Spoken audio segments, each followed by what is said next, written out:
Alam niyo mga kapatid, kagaya ito ng mga construction site, kapag merong gusali o building na ginagawa, sa labas nito ay tinatakloban po nila ito. Pagkatapos nito mga kapatid, kapag working in progress na, maraming mga pagtitiis. Kapag under construction ang isang gusali, mga naglabasan ng mga bakal niyan, mga kung ano-ano, mga materyales, kaya yan ay binabalutan para pagdating na ito ay nagawa na, aalisin na po yung balot nun.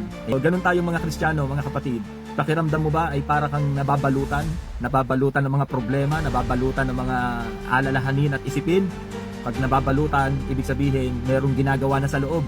Kapatid, tayo ganun din mga Kristiyano. Maring sa tingin mo parang walang nangyayari, maring sa tingin natin parang walang nagaganap, pero kaunting tiis lang, merong gagawin ng Panginoon sa buhay ng bawat isa po sa atin.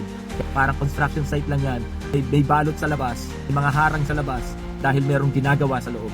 Ayun na po ba?